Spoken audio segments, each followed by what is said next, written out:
হোটেলগুলিতে ঝুলবে ভাড়ার ট্যারিফ, এমনই সিদ্ধান্ত দীঘা শঙ্করপুর হোটেলিয়ার্স অ্যাসোসিয়েশনের পক্ষ থেকে। সম্প্রতি উৎসব অনুষ্ঠানে দেখা যাচ্ছে দীঘার হোটেল ভাড়া লাফিয়ে লাফিয়ে বাড়ছে। বিশেষ করে জগন্নাথ মন্দির উদ্বোধনের পর দীঘায় পর্যটকের সংখ্যা বাড়ছে। ফলে উইকেন্ড বা বিভিন্ন উৎসব অনুষ্ঠানে দীঘার হোটেলগুলিতে তিল ধারণের স্থান থাকে না, আর সেই সুযোগ নিচ্ছে অসাধু হোটেল ব্যবসায়ীরা। ফলে বাড়ছে ভাড়া, কোথাও কোথাও ভাড়া বাড়ছে 2 গুণ থেকে 3 গুণ। এ নিয়ে পর্যটকদের নানান অভিযোগ খোদ মুখ্যমন্ত্রীর কানে গিয়েছে।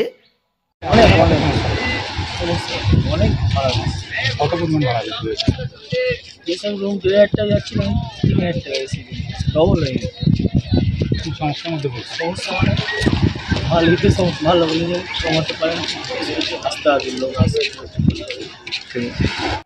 দীঘা বাঙালি পর্যটকের কাছে নস্টালজিয়া। উত্তাল সমুদ্রে সমুদ্র স্নান বাঙালি পর্যটকদের বরাবরের পছন্দ দীঘা। সেই দীঘার মুকুটে জগন্নাথ মন্দির যবে থেকে জুড়েছে, দীঘায় পর্যটকের সংখ্যা লাফিয়ে লাফিয়ে বাড়ছে। আর তাতেই দীঘার হোটেলগুলিতে বাড়ছে ভাড়া। প্রতিনিয়তই দীঘার হোটেলগুলিতে ট্যারিফ ভাড়া নিয়ে কার্যত জেরবার পর্যটকেরা। আর এই অভিযোগ খোদ গিয়েছে মুখ্যমন্ত্রীর কাছে। তবে মুখ্যমন্ত্রী জানিয়েছেন এসব আর বরদাস্ত করা হবে না। মুখ্যমন্ত্রীর এই সিদ্ধান্তের পর দীঘা শঙ্করপুর হোটেলিয়ার্স অ্যাসোসিয়েশন পদক্ষেপ গ্রহণ করেছে। প্রতিটি হোটেলে ভাড়ার ট্যারিফ ঝুলিয়ে রাখার নির্দেশ দিয়েছে অ্যাসোসিয়েশন।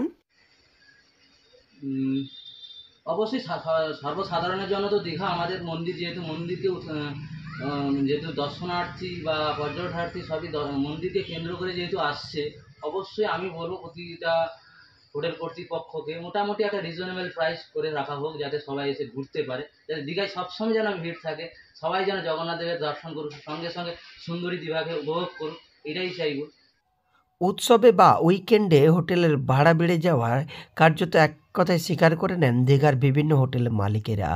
তারপরেই মুখ্যমন্ত্রীর এই ব্যবস্থা নেওয়ার কথা জানতেই তারা বলছে যে একটি রিজনেবল প্রাইস করে রাখা হবে, যাতে সারা বছরই দীঘায় পর্যটকের ভিড় লেগে থাকে। কারণ দীঘা একদিকে যেমন সমুদ্র সৈকত মেলে ধরেছে, সেই সঙ্গে জগন্নাথ ধামেও প্রতিদিন ভক্তের সংখ্যা বাড়ছে।